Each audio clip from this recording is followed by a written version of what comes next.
Hello दोस्तों, तो स्वागत है आपका डिजिटल स्किल्स क्लब में।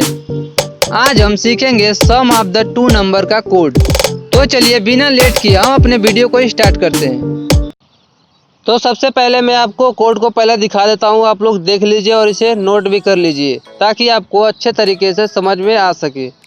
इसीलिए कॉपी कलम लेके बैठिए और ये पूरे कोड को एक एक लाइन करके लिख लीजिए सही से। एक बार कोड को लिखकर अपने आप एक बार समझने की कोशिश करें। अगर आपको समझ में ना आए तो घबराने की कोई बात नहीं, क्योंकि हमें आपको एक एक लाइन करके डिटेल में बिल्कुल समझाने वाले हैं आज। इस वीडियो को लास्ट तक जरूर देखना, क्योंकि हम इस कोड को रन करके भी आपको दिखाएंगे। तो यहाँ पे हम रिटर्न 0 लिखकर और यहाँ पे क्लोज कर्ली ब्रेसेस लगाकर यहाँ अपने कोड को ख़त्म कर देते हैं। अब आपको बहुत ज़्यादा मज़ा आने वाला है, क्योंकि हम एक एक लाइन करके पूरे अच्छे तरीके से समझेंगे। आप लोगों को अच्छे से समझ में आए, इसीलिए मैंने पूरे लिख कर आपको दिखा रखा हूँ ताकि आपको अच्छे तरीके से समझ में आ जाए। तो मैं बताने वाला हूँ, ये है कमेंट आपको पता ही होगा, क्योंकि कमेंट हम इसलिए डालते हैं कि ताकि हम प्रोग्राम को समझ पाएँ। तो प्रोग्राम को सबसे फर्स्ट लाइन को देखते हैं। तो ये हैज़ इंक्लूड studio.h, इसे बोलते हैं प्री प्रोसेसर। इसमें कुछ फंक्शन पहले से ही डिफाइंड होगा, जैसे कि स्कैनएफ और प्रिंटएफ, और इसे सी का हेडर फाइल भी कहते हैं। ये है इंट मेन, इसे कहते हैं मेन फंक्शन। ये हमारे कोड का मेन फंक्शन है, जैसे कि हमारे घर का मेन गेट होता है जिससे हम एंट्री करते हैं, सेम वैसे ही ये हमारे कोड का मेन गेट है। फिर उसके बाद ओपन कर्ली ब्रेसेस लगा दिया। ये लाइन आपको अच्छे से समझना होगा, क्योंकि ये है डिक्लेरेशन वाली लाइन। इसमें हम वेरिएबल को डिक्लेयर करते हैं। जैसे कि हमें सम करना है तो हमें 3 वेरिएबल को डिक्लेयर करना पड़ेगा, इसीलिए हमने पहले num1 और num2 और सम नाम के 3 वेरिएबल को डिक्लेयर कर दिया है। ये है इंट हम इसलिए यूज करें क्योंकि हम इंटीजर नंबर को ऐड करने वाले हैं, इसीलिए हम इंटीजर डेटा टाइप के लिए इंट यूज करें। जितने भी वेरिएबल को हमारा ज़रूरत होता है उतने हम वेरिएबल को यहाँ पे डिक्लेयर कर देते हैं। जैसे कि हमें 3 वेरिएबल को ज़रूरत था, तो इसलिए num1 और num2 और सम। फिर उसके बाद सेमीकोलन लगाया। सेमीकोलन इसलिए लगाते हैं ताकि हम कंपाइलर को बता सके कि यहाँ से हमारी लाइन ख़त्म हो जाएगी। मैंने कमेंट डाल के ये समझा रखा है कि हमें इंटीजर वैल्यू लेना है, वो भी यूज़र के थ्रू।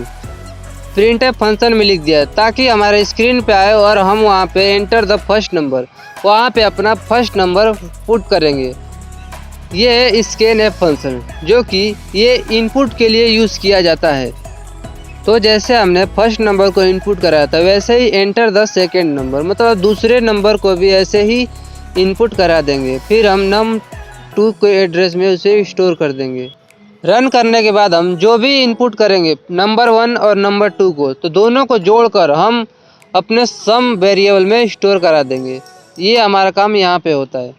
और हमारी नेक्स्ट लाइन है डिस्प्ले द रिजल्ट। इसमें हम अपने रिजल्ट को डिस्प्ले कराएंगे, मतलब अपने स्क्रीन पे जो हमारा आउटपुट आएगा वो हमें इस यहाँ पे प्रिंटएफ फंक्शन की मदद से हम स्क्रीन पे दिखा पाएंगे। तो यहाँ पे हम लिख देंगे sum of the two number %d, ताकि हमारा जो सम आएगा वो भी एक इंटीजर होगा, इसलिए हम यहाँ पे %d का यूज करें। फिर उसके बाद सम को यहाँ पे डिक्लेयर करना बहुत ज़रूरी है, नहीं तो हमारा एरर आएगा। फिर उसके बाद हम सेमीकोलन लगाकर यहाँ पे अपने लाइन को ख़त्म कर देंगे। फिर उसके बाद लिखेंगे रिटर्न 0।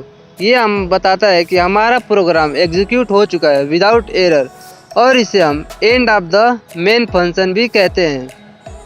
फिर उसके बाद क्लोज कर्ली ब्रेसेस लगाकर हम अपने प्रोग्राम को यहाँ पे ख़त्म कर देंगे।